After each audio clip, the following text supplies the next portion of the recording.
And last but not least, you want your corn knee-high by July? Better get to plant, boys. I make my living off the land. This corn's beautiful. With aching back and calloused hand. A lot of things got to go right yet. The old man said you reap what you sow. This could be some pretty phenomenal numbers. Out here in these fields of gold. Why it's called yellow gold. I work harder, work harder. I get the job done, yeah, I'm a farmer. I don't back down no matter what comes my way. Crazy year, right? I'm an early riser, an all-nighter. Call me plowboy, yeah, I'm a fighter. Ain't gonna stop till they put me in my grave. It's gonna be a fun year. I'm a warrior. I'm a warrior.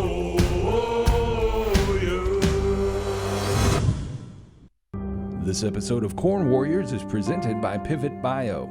So today's May 14th. The last 2 days we've been doing a little filming here for the Corn Warriors Season 4. Probably 90% done with our beans, and we just started planting a little bit of corn.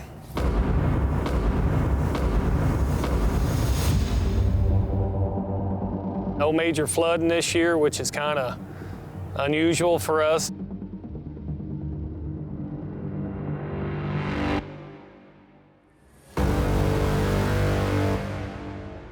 We do have 3 contest entries planted.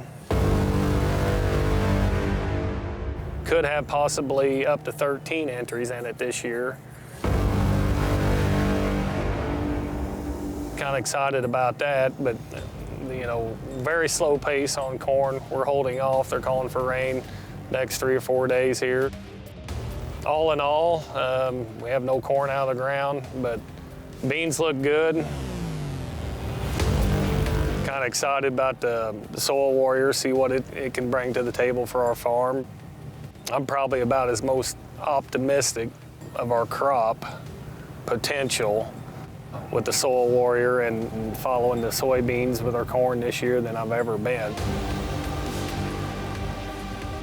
I'm just kind of overly impressed with the seed bed that it makes for you, and you know, mixing the fertilizer in there, the dry fertilizer. Yeah, I am kind of excited. If it helped David grow 616 bushel corn last year, maybe it can push us to 450 this year. We'll see. Since King David's out, we're even more hungry than we've ever been to win this thing. Better be on your toes this year, fellas. That's all I can say. This year's been a challenging year for farming and a lot of major rainfall events. We were about a month behind on planting. We made it through that, and then it rained a whole bunch more on top of that. We had significant nitrogen losses this year, probably more so than we've ever seen in the past. We saw greater than a 30 bushel per acre response with the Pivot Bio proven product. It really showed up this year. Pivot Bio Proven, the nitrogen that stays put, whether or not. My name's Cory Atley from Cedarville, Ohio. We farm currently 8,000 acres.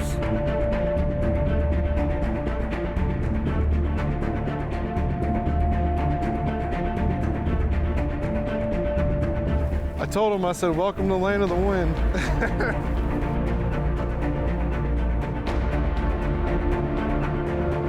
That gazebo was once straight.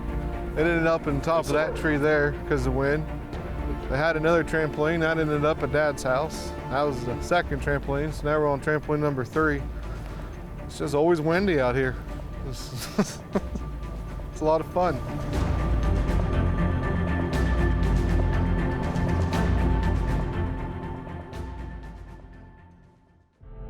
Today was a trying day. We got to watch it rain a lot.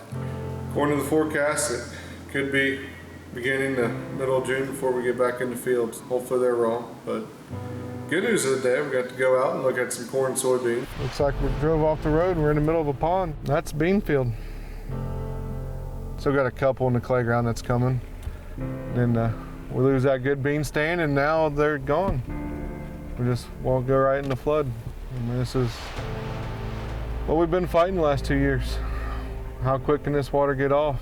Or else we'll be in here replanting this. Yeah, so this is where we got started on beans here. Pretty happy with the margins right there though. Yeah. Beans love stress. They love stress early. They gotta be able to keep their head above water. You know, that's my main concern right now, is how fast we can keep this water off the fields. That's why tile becomes so important right now to us. You know, we can be in survival mode and still be in that 80, 100 range, but to be in that 100 to 130 range, we got to have things work just right for us. One thing that we've learned is Mother Nature is undefeated. So she always wins. It's kind of like Father Time. Mother Nature's undefeated. So we got to play by her rules, and what she says goes.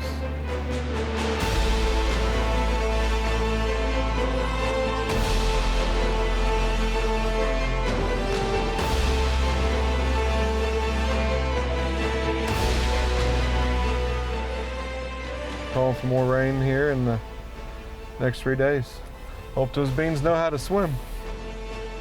Our ground's like walking on marshmallows, even when it's dry. So when we get wet, I mean, you walk out there, you'll feel it. I mean, you're just gonna. Told you boys, there's no bottom to this ground. Golly. So we struggle keeping our equipment up even when it's dry. So this side of the field will be corn once we ever get there. There's about just shy of 1,000 acres right here.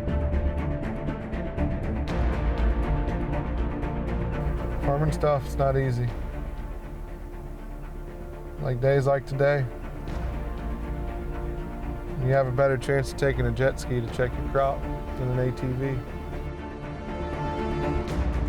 So we do it though. You gotta be resilient. Yeah, the most rewarding part of planting is watching it come up. This is it. I love taking these drives, going and seeing emergence, seeing how well it looks, health to it. I just hate doing it when it's flooded. It's twofold today. I mean, I enjoy doing this, but just look around. You know, it seems like we've been tested here a lot lately.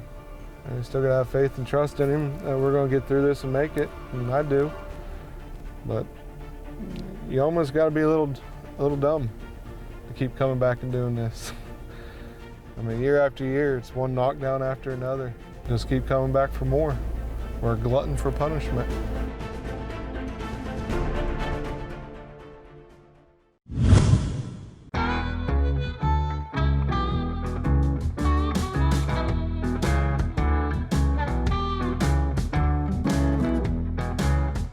The Soil Warrior here, the way we got ours set up is, it's not laying a bandage strip down. So as it's running through the soil, we got it's mixing through the whole profile that it's worked. Don't know what's right, what's the best way actually.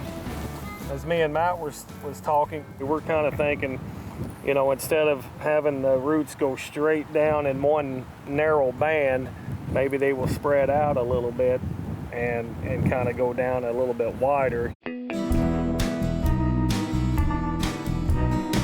You know, this Soil Warrior is kind of another piece into the puzzle. For ROI, you know, dry fertilizer is a lot cheaper than the liquid.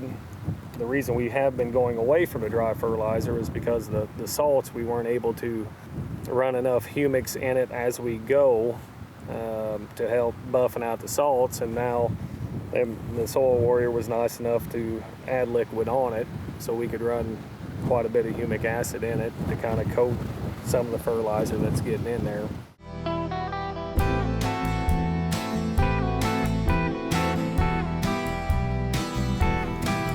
So our theory on the Soil Warrior, what we're running here is potash, DAP, and some ESN. The way we have been farming with our tissue samples over the last several years, we kind of went back and guessed about 2/3 of the normal fertilizer that we use being liquid. We went ahead and put that down in a band on dry, because you know the reason we don't like putting all of our fertilizer up in on a strip till or a dry band is we don't know what kind of year we're going to have. You know, you go back to 2017 where it was nice and cool. You know, we didn't pull near as much nutrients as far as our fertilizer bill was a lot less in 17 because we didn't have near the stress. And that's why we kind of come back with our liquid program, the Y drops, then we could fine tune the rest of the fertilizer with the Y drops then. Yeah, we've never had an issue with drought stress down here, but we have had root lodging issues. Yeah. So here's the seed, a couple of them here. There's that fertilizer. Some of those prills. Look at these earthworms in here too. They're happy. Yeah. Look at all that. So yeah, I mean, you could see a few prills on top, but it mixed fantastically. We actually got a plot in here too. The hybrid plot got planted at 38,000, and then the contest I believe was at 40,000. And that's the new Tricepta.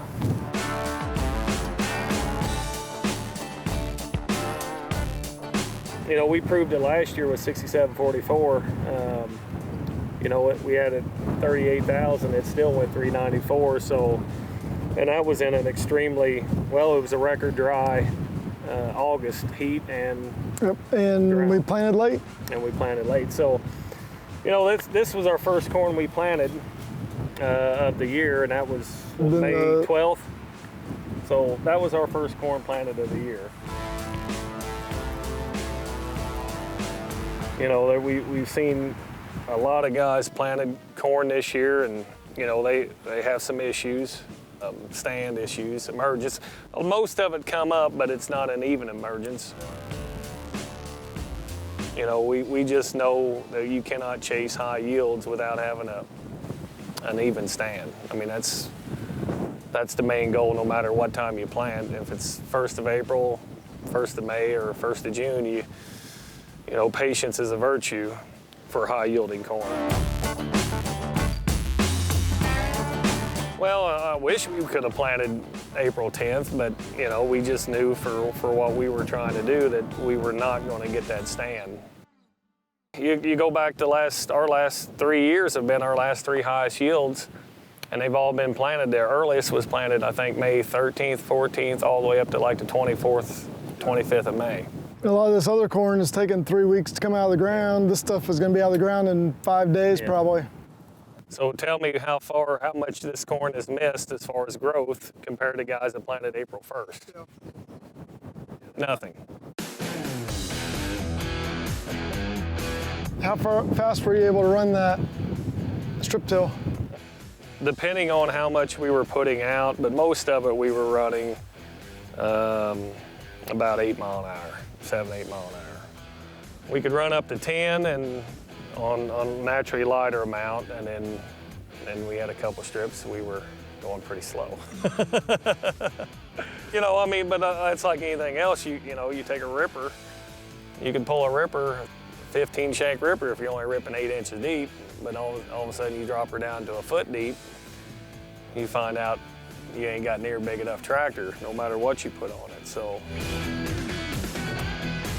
but this is the lowest the river has been in the last, this time, maybe, 5 years, 6 years. We may even actually have a contest in a dumpster field this year. Yeah, I noticed that. Actually, our dumpster field was always our best field forever. And with the amounts of rain we had the last several years, we've just never been able to get a contest in it because it flooded all the time. And this is actually the first time in 4 or 5 years there's no water sitting in that field. So this is the first field ever planted in strip till. Yeah, this field here is the first field. I admit I like it. This episode of Corn Warriors is presented by Pivot Bio.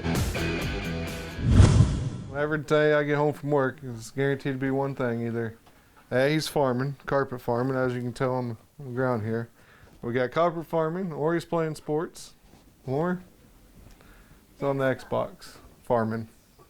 While you farm, it's in your blood. It's not a job, it's a lifestyle. And I think it's in his blood. I think it's stuck in his blood already. Are you fixing your planter? Is that why my tools are still out here? That makes sense. That's all right.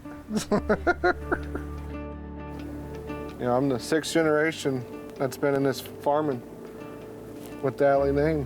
I want to make sure that my kids get an opportunity, and their kids.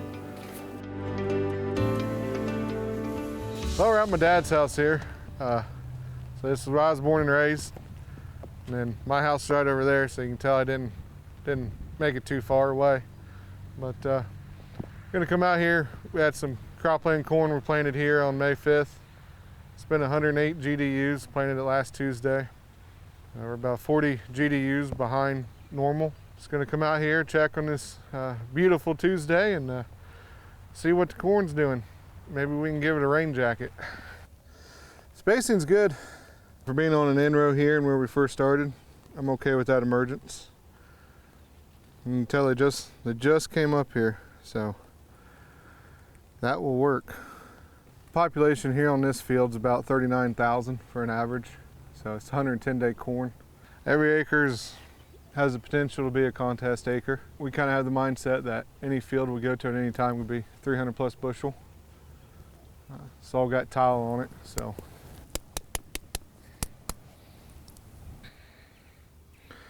I wish it wasn't so muddy so we could look at the roots, but yeah, we got some hairs going already. You know, here in a couple months we'll be begging for a day like today. Yeah, she's going good. Grow to sunlight, little boy. I'm pretty happy with that. Get him off to a fast start. Normally what I do is I collect them and then try to compare them to different things. So any early emergence, things like that is something key that we want to see how a product's going to perform. Either early in the mornings or late at night, I'm either sneaking out after the planter shut down and doing these checks, but not in the slop and mud. As you can see, I'm going to have more seed stuck to my foot than I am going to do more damage just trying to go and checking on it. Just cut our population in half right there. You got a size 15, 300-pound man walking through a mud field. It's not good. As soon as we're done planting, before I get in the sprayer, it's pretty much walking field time, and that's about all I get done. But I enjoy it. I mean, this is the fun part. You know, it's like giving birth to a child. You know, maybe my wife might not agree with me on that analogy, but you know, every time you plant a seed and it comes up out of the ground, that's my baby. Until we see what she does. So, I want to nurture it and take care of it and keep checking in on it. I don't give it pep talks, I just tell it to do its job. I'll try to help it. You know, send it to the doctor every now and again for checkups and see what medicine we need to give it. We don't have much to fall back on, so we got to make the crop that we're growing count. I've never had a year where I look back and say, man, the stars aligned, everything was absolutely perfect. The difference between this year and last year is, you know, last year is 2-inch rain, followed by a 1-inch rain. And when you thought that was enough, a 4-inch rain came. It was just one big rain event after another. It just wouldn't let up. This year's been like a tease. You get 3/10, 1/2 inch, 1/10. Every time you get about half a day away from rolling, another 1/10 or 2 comes. So, and then even if Mother Nature treats us completely right and everything goes perfect, well, guess what? The USDA is going to say we're really perfect, and there goes all of our prices. So now I got to worry about trying to sell $2 corn. So, how much of that can I raise to still make a profit? There's been a lot of farms, you know, that's been struggling, you know, just to keep our heads above water here. It's tough. Farming's not pretty right now. It's not a glamorous job. I don't see a whole lot of people lining up to be a farmer right now. It's probably going to be middle of June before we're done planting. Profitability is getting harder. But I go back to the mindset, you got to be positive. We got to think outside the box as farmers. We got to do things. So how do you gain more bushels? By spending less dollars. That's what we're trying to do. Not too many people out there looking out for the farmers, so we got to kind of tend to ourselves. We got to look out for ourselves. And I think we do a nice job of that, trying to help each other.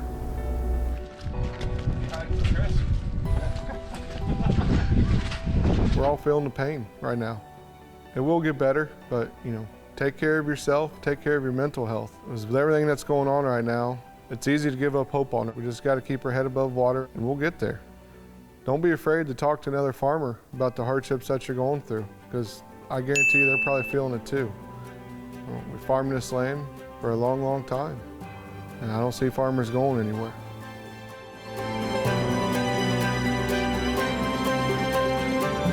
Networking is everything in farming. I always try to surround myself with people smarter than me. That's how you get better. When you're going to do this against the big boys, people like Kevin Kalb and all that, you got to bring your A game. I want to beat them, but I know it's going to take a lot.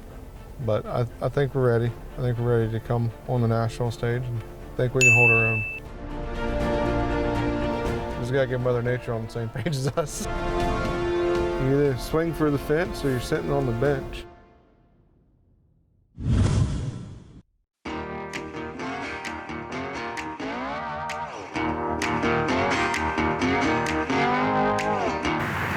like at home, always doing the cleaning. Kevin, you do never, ever, ever clean. You're such a liar. Ever.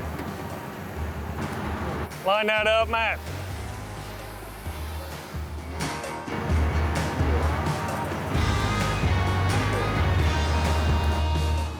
Matt Palmer, like I said, our agronomist, just not only a great agronomist, a better friend. Can't say enough good things about that guy. Start everything here. So you're putting liquid on too? Yeah. What depth of the liquid? It's getting mixed in with all the dry. It's getting mixed in with the dries. So these here run our road cleaners. These run the outside wings, and these here run where the tire tracks run, the gauges. So I always run this. Change each one? Yeah. That'll put more pressure down onto the road to go down further or not.